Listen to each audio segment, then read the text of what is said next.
Okay, found myself on the computer. I hopped on a few seconds early just to make sure. Well, now what is Facebook doing with me? I don't want a reel. Okay.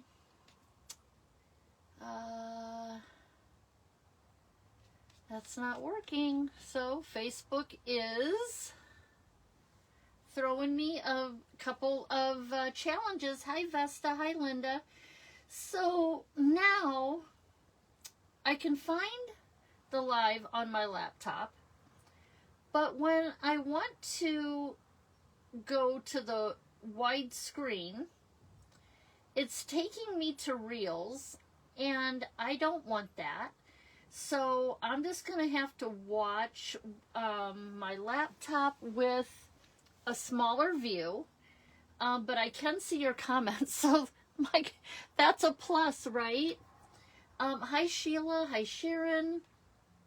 You know, I'm not alone in whatever these Facebook challenges are. Hi Brenda. So I have to say though, I've been very fortunate that I have not had a lot of problems and challenges with Facebook Lives in the past. It is frustrating, but I don't know if I'm ready to switch to a different platform. I'm hoping that maybe Facebook figures these things out. I do have a YouTube channel, and I do have enough followers that I could go live there. I am going to just have to look into that. I know some of my demonstrator friends are considering doing their lives from YouTube. It's something to look into. So now I'm not really seeing all my comments at all. Oh, oh my goodness. I'm going to see if I can enlarge this again. Nope. Okay. We're just going to have to do it this way. And Linda, you had the same problem this morning. Ugh. Okay, we're going to make the most of it. This isn't going to be a downer. We just have to learn new things and work around it, right? So, everybody, thank you for joining me this Thursday morning. You're going to love this quilt block. This is a quilt block that you will do over and over again. Okay? Before we get started, I do want to say that Minneapolis, the children and everyone who lives there, you are in my thoughts. And it's just a terrible thing that happened. I just, let's keep them at the forefront. And a lot of families going through a lot of big things right now. So, hi Kathy, hi Sandra, hi Betty. Now, comments are kind of jumping, but I don't have the slide bar that lets me scroll. So whatever I see in the moment when I look over at my laptop is what I'm able to get. So we are going to get started. On Wednesdays, I put out a post that gives you some prep information. You didn't have any homework this week. The things that I could have given you homework for really can be done together now. So I am using the Branching Out bundle, and this was actually an afterthought. When we get to a certain part in today's project, I'm going to show you what my prototype looked like and how I totally left that prototype and went into a different direction. And I brought out this bundle. And why? because of these nesting dies right here. Okay. It does, now it looks like I can't even follow. I can't even look and see that I am the real, in what my laptop or my desktop looks like, because my screen is stuck on the very beginning. So I'm going to keep looking at your comments. If I see that someone has commented that I'm frozen, or something is going on, that's the only way I'm going to be able to tell. And if I am not in camera, I will have to look. Oh, now, okay, now it caught up. Now I can see the dies. Oh, Facebook, you just want to see if you can get to me today. But that, you are not going to win. We're going to have fun. So here's the nesting dies. And I just love these so much. They're the whole reason that I got the bundle. In fact, I thought about just getting the dies, but I'll tell you, I'm using the sentiments, and they're not really big, but they're not too small. So I am loving the fonts and the sentiments in this bundle. So it all came to be for a reason here. The keeping tabs punch, I'm going to use that.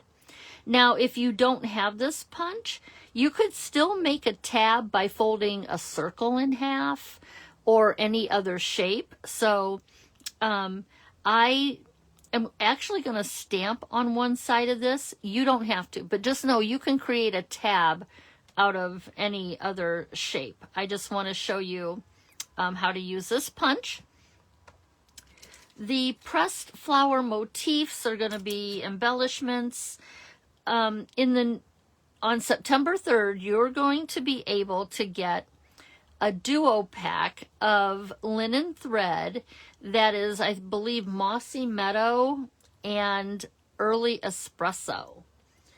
And this is gorgeous, but I'm going to combine it with the linen thread. So when I tie a double bow, I'm combining these two threads, okay? And I wanted to play with the Traditional Wreath 3D embossing folder.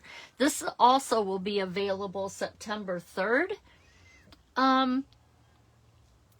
It didn't do exactly what I envisioned it, but it is a beautiful embossing folder. Maybe not the right one for today's project. It will give me texture around my block, and it does allow the center of my block to stand out.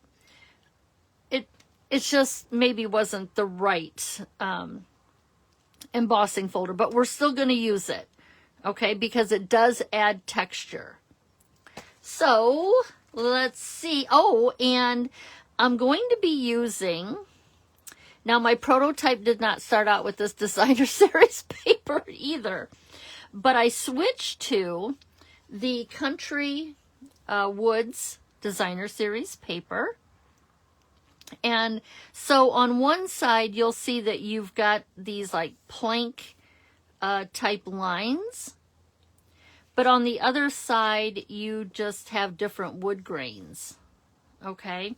So, and this actually carried over from last year. In fact, one of our card play retreats, we featured this designer series paper. And so I had extra left over. But this is what I went to. It's not what I started out with. So that's the Country Woods designer series paper, if you are curious. Let's move this stuff out of the way. I'll grab it as I need it. I see that I'm still in frame here. I just really want to make sure I'm in frame when it comes to putting the block together. So Peggy had trouble with Facebook. Well, Sandra, maybe once you see what the block looks like, then you can go and start pulling things. Good morning, Amanda. Hi, Sue. And Peggy had, so troubles. I really didn't think it was going to affect what I could see on my laptop, but it is. And I don't see any other options. So we're just going to keep going. Again, I'll try to stay in view, and that means I have to keep looking over at the laptop. Okay, so what did I have you prep? Okay, well, I had you prep a 4 1/4 by 5 1/2 piece of cardstock. I'm using basic white thick. This could be whatever color you want it. There is a layer that's 4 by 5 1/4. And that is going to get adhered to that piece of cardstock. Okay? And then, let's see. Oh, there's a 2" by 7 1/2" strip of cardstock. And mine is white because I wanted it to match my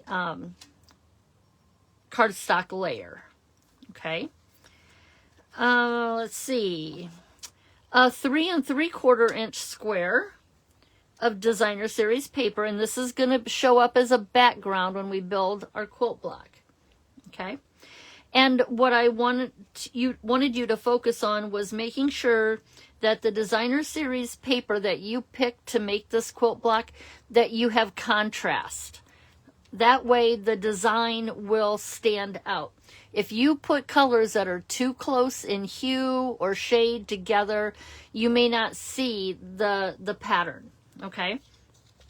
So if I've got this mostly white background, I needed a square that is 1 1/4", and you can see how there is some contrast between those two. And then I'm looking for designer series paper that has even more contrast to these two colors right here. And so I found a really dark, like Early Espresso color. And so now you can see that these 3 pieces of designer series paper all have contrast with each other. Okay.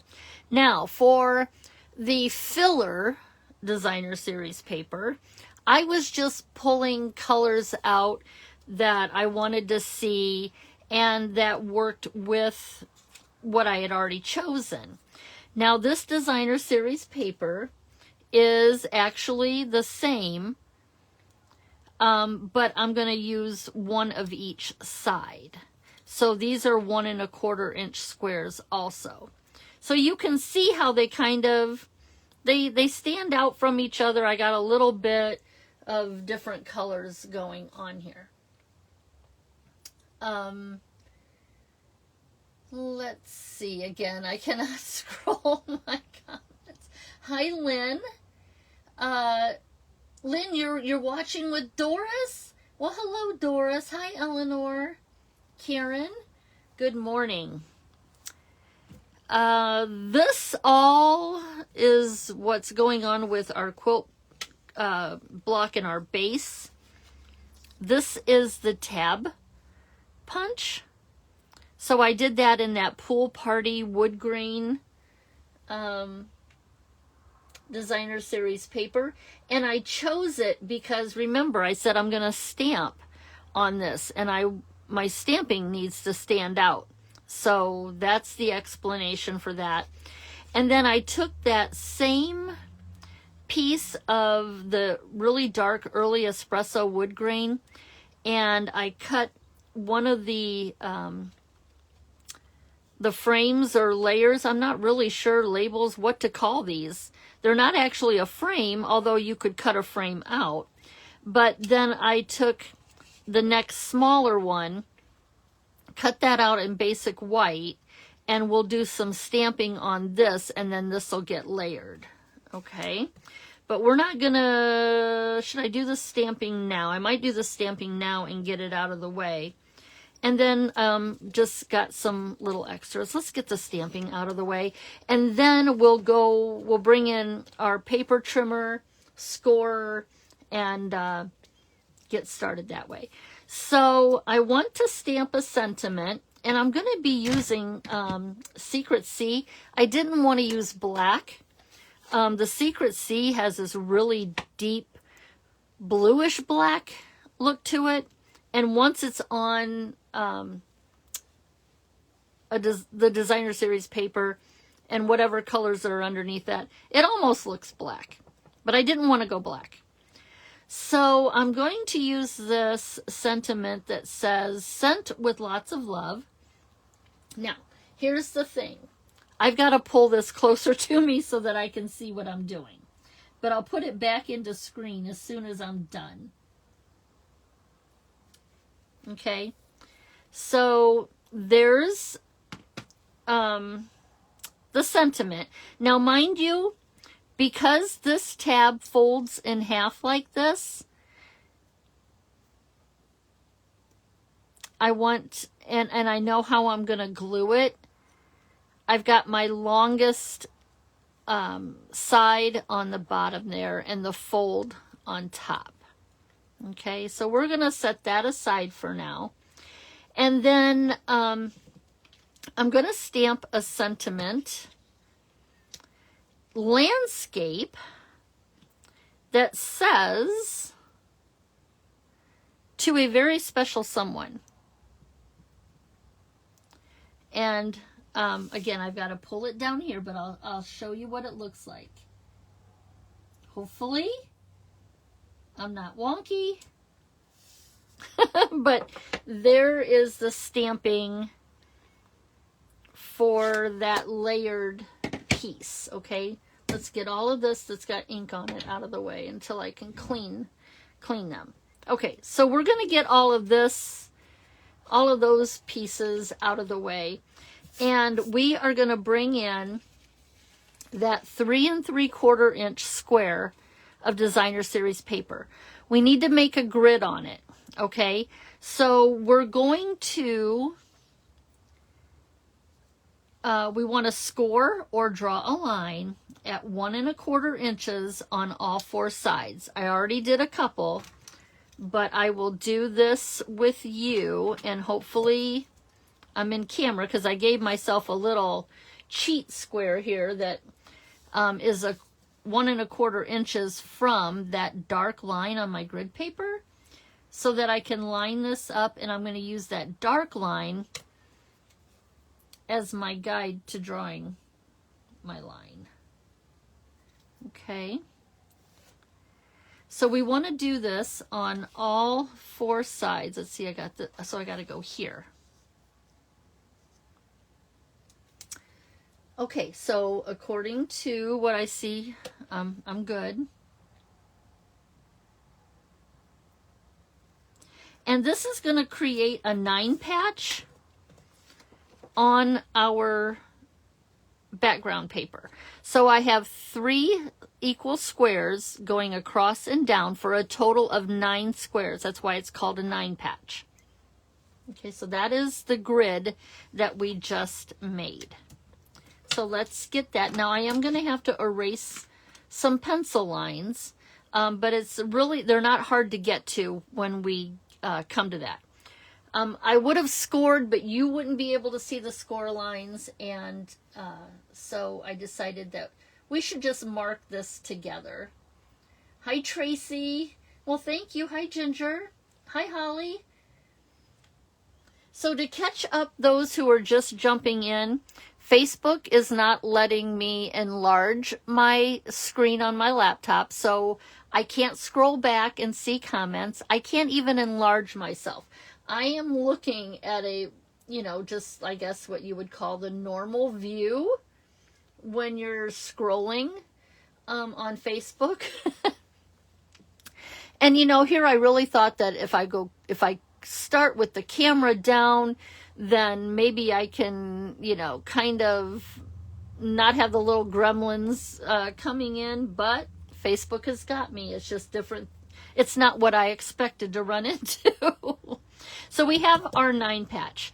Let's take, let's see. So remember this 1 1/4 inch square? We're going to adhere that right to the center of our 9 patch. And this is going to start our quilt block. Now my inspiration, the quilt block that I saw that I wanted to use as my inspiration, didn't turn out the same either. It's like I want to kind of take this design and make it something different. And I'll show you what our card would look like had I gone with the original design, the inspiration. But I wanted to change it and make it my own. And I even have my prototype is different from the inspiration and my final. So I got something else to show you that will give you some ideas on how you can change this quilt block. So we've got that. Let's set that aside. That gives that glue a chance to dry. We need to do some cutting. So bring in those other 2 1 1/4 inch squares. Bring in the 2 7/8 inch square pieces of designer series paper. All 4 of these need to be cut in half diagonally in both directions. So we're making 1/4 square triangles, meaning that we're getting 4 triangles out of 1 square.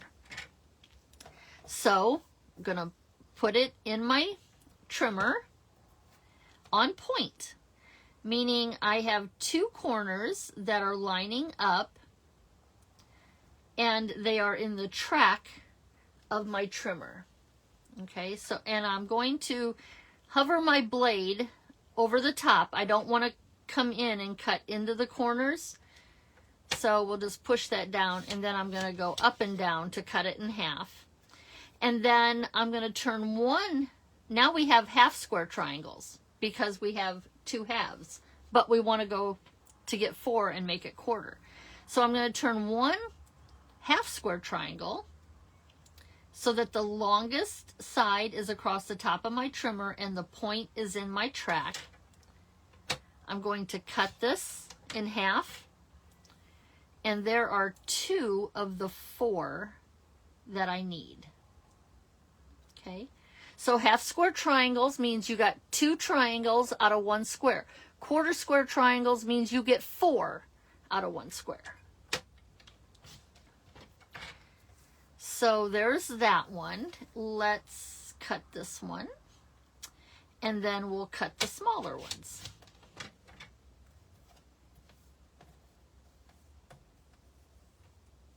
I'm really bummed that I can't see your comments in real time. The one thing that I'm really happy about is that we have people watching right now who are great helpers. And so if you have a question, ask it. And if they know it, they're going to answer it for you. So don't be afraid to put questions out there. Your friends are here to help you. And they help me out immensely, especially in a time like this. So now this is a 7/8 inch square. A little smaller, but you're doing the same thing. Could we have done half square triangles? Absolutely. But it was an opportunity for me to further explain the difference. And had we done half square triangles, you would have been cutting more paper. Here I'm getting all 4 out of just 1 square. And that's all I had to cut, was 1 square. So it does come in handy. Now, how would you know if you want to cut a half square triangle or a quarter square triangles? Well, if you want if you know what your finished triangle, the size, meaning you know what your short side is versus your long side.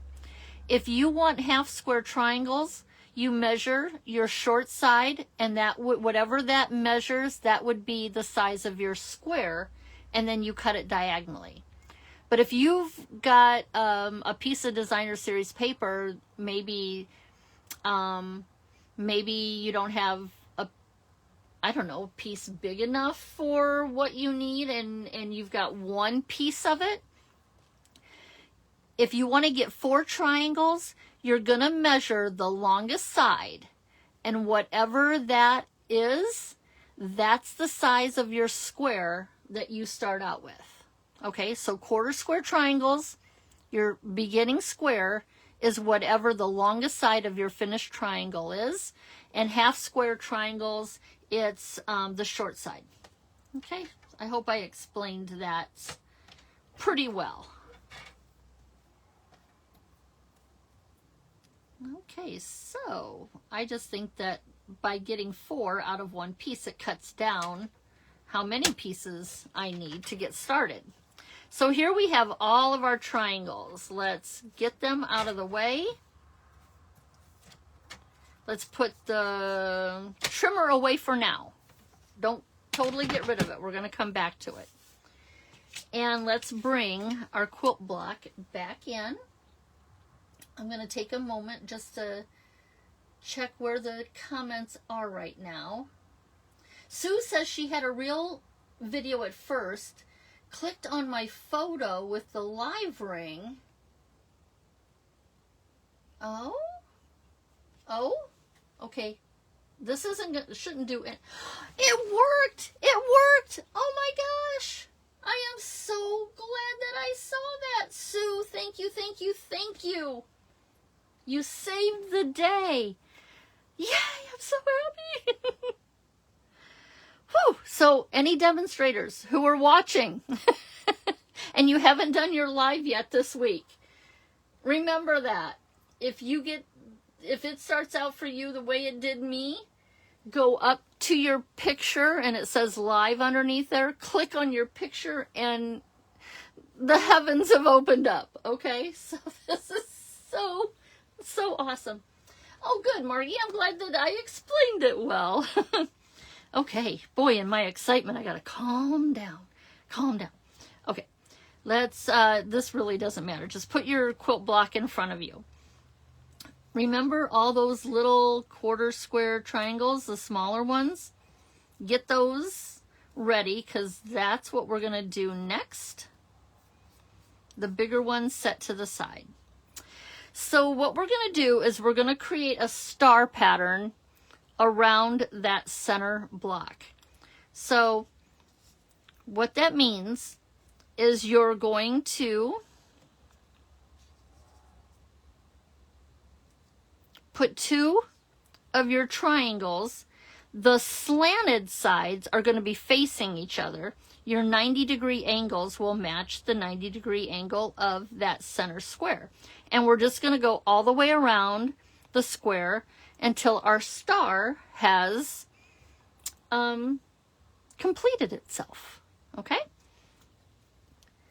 So this just takes but a minute. Okay. Now you can be using your take your pick tool to pick these triangles up. You could be using your reverse tweezers. You all know that I just use my hands for the most part. Now these pencil lines that you had drawn on your grid will also help you keep things straight, because you can just line up your edges with that pencil. Okay, now I'm just going to go ahead and rotate my block counterclockwise 1 turn, and I'm gonna just keep working at the top of my block. Okay, so just, oh my gosh, Sue, you just made my day. Oh my goodness, I'm so happy. How many Lindas are here today? That's something we do on Thursdays, is we count how many Lindas we have jumping in. I think we've had as many as 5. But I don't know that because I haven't been able to follow until now. I saw a few of you in here. In what comments I could read in the beginning.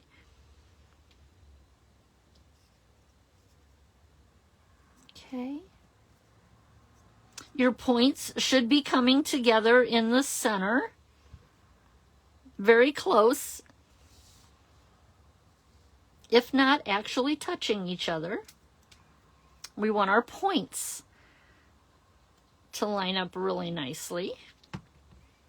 That's the one thing I enjoy the most about quilting for real, is my challenge is making sure my points are matching up. I don't care if I have to rip it out 6 times.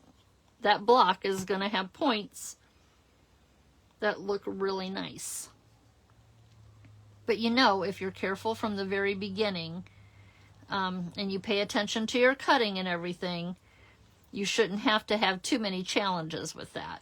My thing is that 1/4 inch seam allowance. Sometimes I start pedaling too fast and I'm not always straight, and that can be the whole reason. Might get a little wide, might not be wide enough, or especially if I'm talking while I'm sewing. Okay, hey Lynn. Oh, and so it worked for you too. Yay. So here we're done with our star. Okay, and it's really the star of the show. Okay, now what we want to do is the middle sections of our quilt block. You need to decide, out of your larger triangles, do you want if you have a darker versus a lighter. Now, if you're going to use the same, you don't have a different one, you don't have any, this isn't going to be a problem for you. It's deciding which one of these triangles I want to put in my middle sections. I've got samples to show you where I reverse the colors so that you can see how it kind of changes what stands in the foreground and what kind of gets pushed to the background, if that makes any sense. I'm just going to pick one of these. I'm going to pick the darker of the two, and the longest side of your triangle is going to fit along the longest side of the outside of your base square here. So all of these are going to go just like this, okay? And you're going to do that all the way around.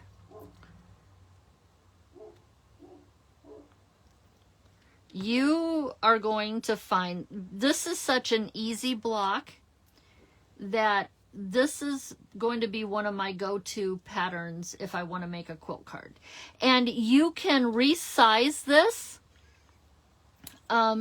With a 9 patch, you're just going to remember you're looking for 9 squares that are equal size. So if this is 3 3/4 inch finished, and I divide that by 3, then my squares are 1 1/4. If you wanted to do a 3-inch block, your squares would be 3 inches, and then you got to do the math on what your triangles are going to be. But this can be resized quite easily.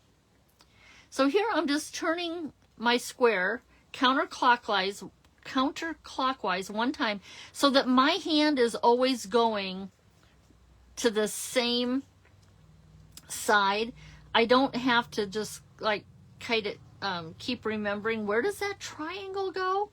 As long as I'm turning it, I am creating muscle memory and I am going to the same place. Okay, one more time. I just love these wood grain designer series paper with this pattern. It's got that farmhouse feel to it, which I love. I love farmhouse decor. And you could frame this and it would make a really nice decor piece also. Small enough that it doesn't take too much room on a tabletop, or if you're going to hang it, you don't need like a full wall, just a little tiny space, and you can put a quilt block there. Okay? Hi, Joan. How are you? Hey, Linda. Okay, so I see a lot of Lindas, but can somebody give me a number without me having to scroll back? So now, where do these go? Before I put these down, I'm going to bring in my eraser, and I am going to get rid of these lines here. They are not going to do anything for me for this last part, so I'm just going to get rid of them before I glue anything else down and then have to get my eraser in between different triangles.